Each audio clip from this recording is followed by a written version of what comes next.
আসসালামু আলাইকুম, সবাই কেমন আছেন? এটা কি বলুন তো, এটা কি ক্যান্ডেল নাকি কেক? কি মনে হচ্ছে সবার? ইয়া বড় সড়ো একটা ক্যান্ডেল, তাই না? না, এটা আসলে কেক, ভ্যানিলা স্পঞ্জ কেক। এই যে আমি এখানে আজকে সব প্রণালী দেখাবো আমি কিভাবে বানিয়েছি আমার এই ক্যান্ডেল থিম কেকটি। দেখেন, প্রথমে চিনি আর ডিমের সাধারণ অংশটুকু আমি বিট করছি।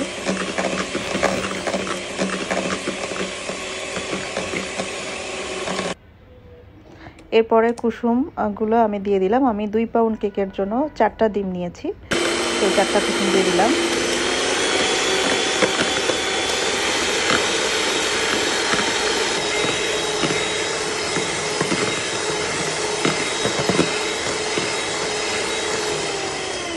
প্রায় রেডি আমার ফোমটা, অনেকক্ষণ বিট করতে হবে। এখন এরকম লেখা যখন দেওয়ার পরে সাথে সাথে মানে গুলে যাবে না, কিছুক্ষণ স্টে করলে বুঝতে হবে যে আপনার ফোমটা রেডি। এই যে এখন দেখুন কিছুক্ষণ স্টে করছে লেখাগুলো, তো আমার ফোমটা এখন রেডি। এখন 50 গ্রাম মতো আমি তেল নিয়েছিলাম, সাদা তেল, তো সেটা দিয়ে দিলাম। এখন শুকনো উপকরণগুলো গ্রাজুয়ালি আমি দিয়ে দিচ্ছি। এখানে বেকিং পাউডার, কর্নফ্লাওয়ার আর ময়দা, এগুলো আস্তে আস্তে আমি 3 বারে দিব। চেলে একসাথে সব দিব না, তাহলে ফোমটা নষ্ট হয়ে যাবে। এরকম একটা স্প্যাচুলা দিয়ে খুব ধীরে ধীরে আলতো হাতে অনেক ধৈর্য সহকারে আপনার শুকনো উপকরণগুলো মিক্সড করতে হবে। আমি 3 বারে মিক্সড করে নিয়েছি পুরো উপকরণগুলো, এরকম আস্তে আস্তে একটা স্প্যাচুলা দিয়ে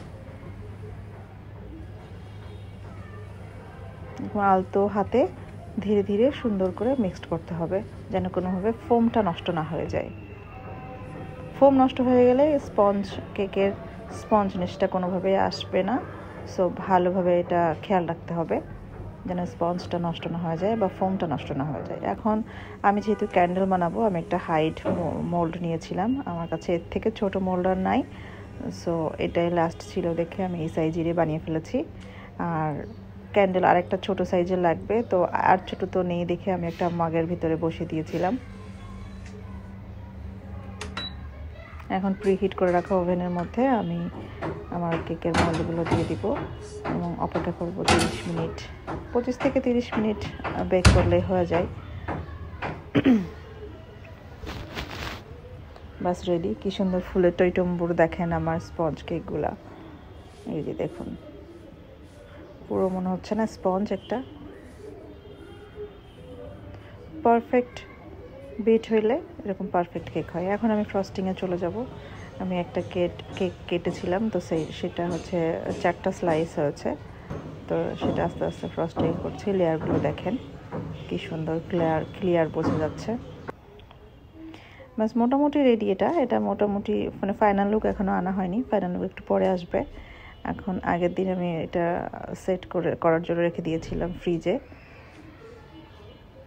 তো ভালোভাবে সেট হয়ে যাওয়ার পরে এই যে ফাইনাল লুক আপনারা শুধু দেখেন কি সুন্দর লাগছে। কে বলবে এটা কোনো কেক? মনেই হচ্ছে যে এটা সত্যি সত্যি জ্বলন্ত কোনো মোমবাতি না। দেখুন কি সুন্দর লাগছে।